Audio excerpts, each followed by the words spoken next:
Tu penses que pour bien dessiner, faut être né avec un don magique? Que si ton carnet ne ressemble pas à l'ArtStation de Botienne, c'est que t'es nul? Et si je te disais que c'est faux? Salut à tous, c'est Ilias, et j'espère que vous allez bien, et bienvenue sur ma première vraie vidéo, où je vais expliquer le vrai cheat code en dessin, les studis, ou études en français. Et oui, le dessin c'est pas une question de talent comme certains peuvent penser, mais c'est plus une question de pratique ou d'exercice. Et c'est là que les études entrent en jeu. L'étude, c'est le fait de reproduire une référence en essayant de la comprendre. Une étude, c'est pas juste le fait de copier une image, c'est un exercice, une façon d'entraîner ton œil, ta main et ton cerveau, pour qu'ils travaillent ensemble. Tu peux faire des études de pose, de couleur ou de style, bref, y a pas une façon de faire. Tu peux étudier ce que tu veux, l'idée c'est d'apprendre avec ton crayon, pour mieux comprendre. Ok, mais à quoi ça sert concrètement, me diriez-vous? Eh ben c'est simple. Dans un premier temps, ça va permettre d'aiguiser ton observation. Tu peux mieux comprendre les formes, les volumes, et du coup les erreurs de structure ou d'anatomie sur tes dessins. Dans un second temps, ça va te permettre de mieux analyser. À force de faire des études régulièrement, tu prendras l'habitude d'apprendre des notions de plus en plus complexes. Ça te permettra d'avoir un regard plus critique envers tes dessins, et aussi de mieux comprendre les artworks des artistes que tu aimes. Ça peut aussi développer ton style.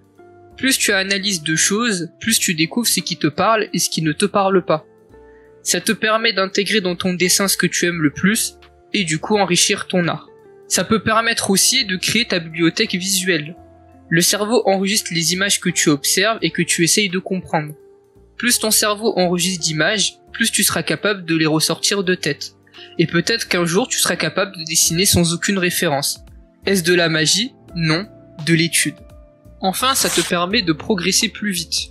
Faire des dessins au feeling au début, ça peut être cool, mais la réalité, c'est que ça bride ton apprentissage. Pourquoi, me diriez-vous? C'est très simple. Quand tu fais des études, tu peux voir et comprendre directement tes erreurs, ce qui permet de te faire progresser plus vite. Les a priori que vous entendez de type « les pros dessinent tout de tête »,« recopier c'est de la triche »,« si je fais une erreur c'est que je suis nul »,« il faut tout comprendre tout seul ». Tous ces points que je viens de citer, ce sont juste des idées reçues qui reflètent pas du tout la réalité.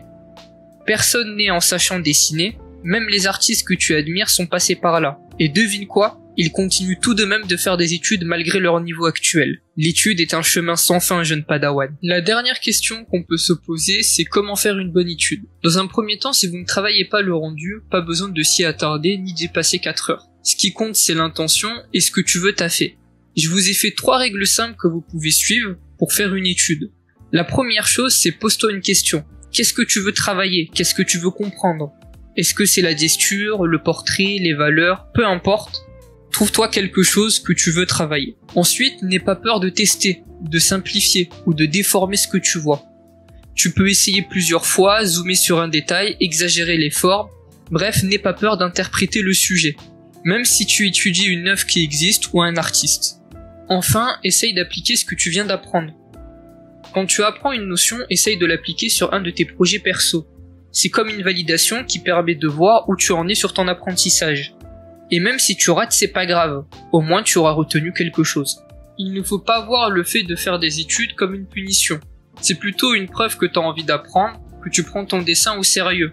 Mais aussi une preuve d'amour envers ton art, au point de chercher à progresser. Que tes dessins ne soient pas parfaits, c'est pas grave. Au contraire, avec le temps et la pratique, tu en feras de moins en moins et progresseras. À l'heure où je posterai cette vidéo, je serai en train de travailler sur la prochaine, qui sera une analyse d'un artiste que j'admire. D'ailleurs, n'hésitez pas à deviner en commentaire de quel artiste il s'agit. J'expliquerai comment analyser le travail d'un artiste peut vraiment vous aider à progresser. Donc si vous ne voulez pas rater ça, abonnez-vous, laissez un petit like si vous avez apprécié cette vidéo, et je vous dis à très vite.